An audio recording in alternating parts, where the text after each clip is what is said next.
Good morning, everyone. To my fellow graduates, our families and friends, faculty, mentors, and everyone who supported us along the way, thank you so much for being here today. Today brings together graduates from across the School of Education and Human Sciences. We represent different majors, learning formats, and future goals. What we all share is that we kept showing up even when the work was challenging, and that matters. My name is Grace Reeder, and I'm honored to be here as part of the class of 2026.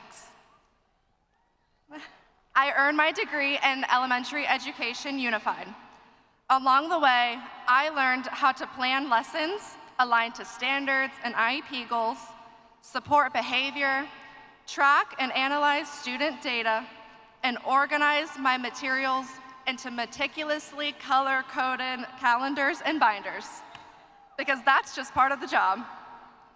I learned to give directions in multiple forms, model expectations clearly, scaffold instructions step by step, and check for understanding more times than I could possibly count. And still, a student would inevitably always ask, wait, what are we doing? At some point, you realize that it isn't a failure of planning, it's simply part of teaching students with diverse learning needs. All jokes aside, teaching, especially unified and special education, is about much more than organization and planning. It means recognizing when a student needs movement, sensory input, or a break before becoming overwhelmed.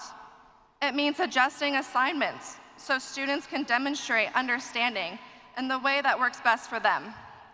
It means believing that behavior is communication and that every student enters the classroom with their own experiences, challenges, and strengths. My time at KU taught me that strong teaching requires a balance of clear structure and genuine compassion. When I came to KU, I had a very clear plan for what success would look like.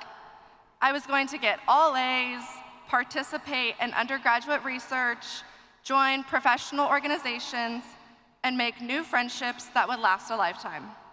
I assumed growth would be neat, predictable, and easy to measure.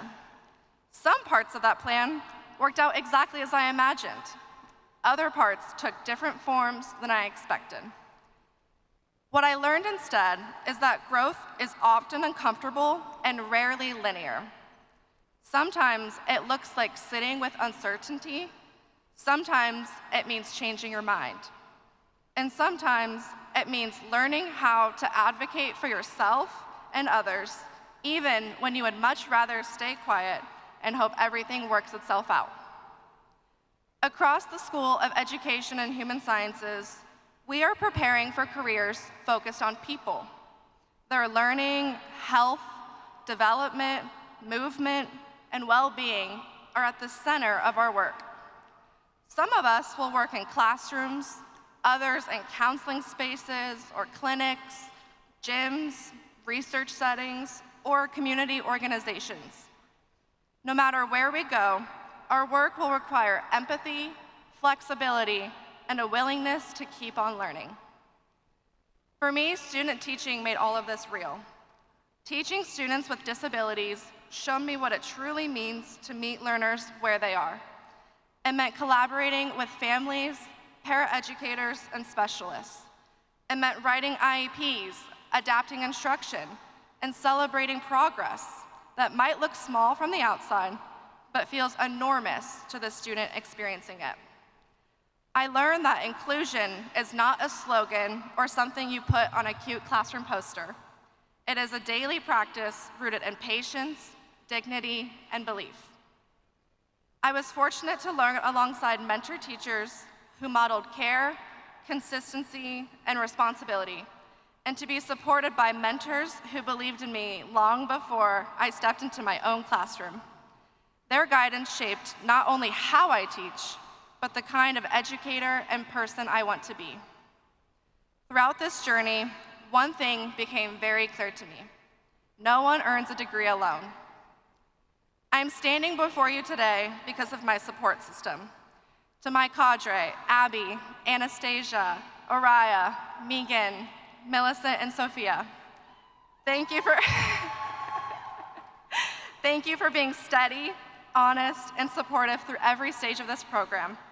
You understood the emotional weight of this work without any explanation. To Professor Lisa Didion, thank you for challenging my thinking while also seeing me as a whole person. Your belief in me mattered more than you will ever know. To my fiance, Eli Fitzgerald, thank you for your patience, encouragement, and steady presence through every high and every low. And to my therapist, church community, close friends, and future in-laws, thank you for grounding me, supporting me, and reminding me who I am when things felt overwhelming. As we move forward, our paths will look different. Some of us feel confident. Some of us feel unsure. Many of us feel both at the same time. That does not mean we are unprepared. It means that we are human. We don't have every answer, but what matters most is leaving KU with the values we've developed here: listening before reacting, adjusting when something isn't working, and seeing people fully while treating them with care. Our impact will not always be loud. It will live in quiet moments when a student feels understood, when someone gains confidence, or when someone realizes they belong because we made space for them. Today is a celebration of persistence, growth, and becoming. Take a moment to recognize how far you have come and to thank the people who helped you get here. Congratulations, class of 2026. Wherever we go next, we carry this work and these relationships with us. Rock Chalk.